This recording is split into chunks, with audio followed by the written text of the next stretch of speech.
So it turns out I'm a mechanic. I mean that in the archetypal sense, like in the way that one is a witch or one is a poet. I've been fixing my car lately and some pretty more complicated things that I didn't think that I would be able to. And this is just one more way I'm realizing that I never got to know myself in certain facets and other people didn't get to know me. Like, I feel like we should have already figured out that I am a talented mechanic. And it makes sense. I come from a line of farmers and engineers.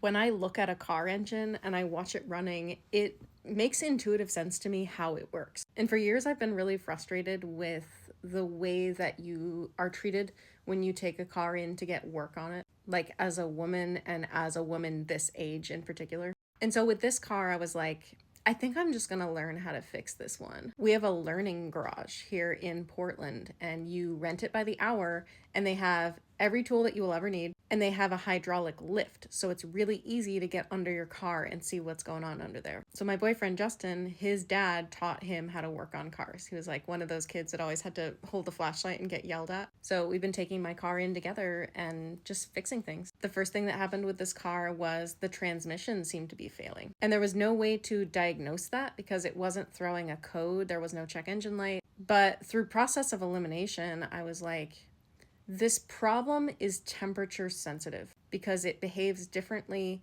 when the car is warmed up. So what does that tell me?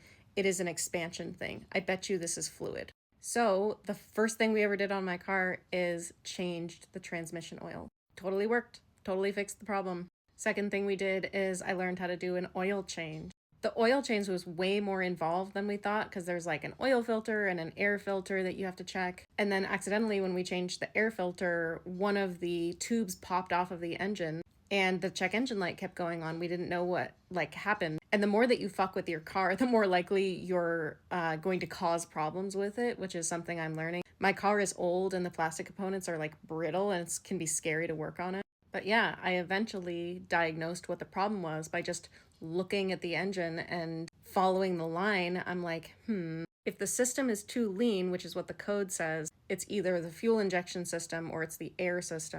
We were fucking with the air system, changed one of the electrical sensors out, which is really cool.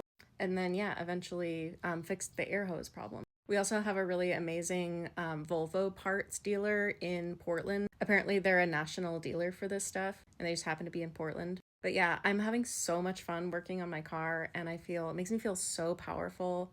Being afraid that my car was gonna blow up or have problems on the side of the road is something that has plagued me as a person for so long. And I'm so glad I don't have to worry about it anymore. I know how to fix this stuff now.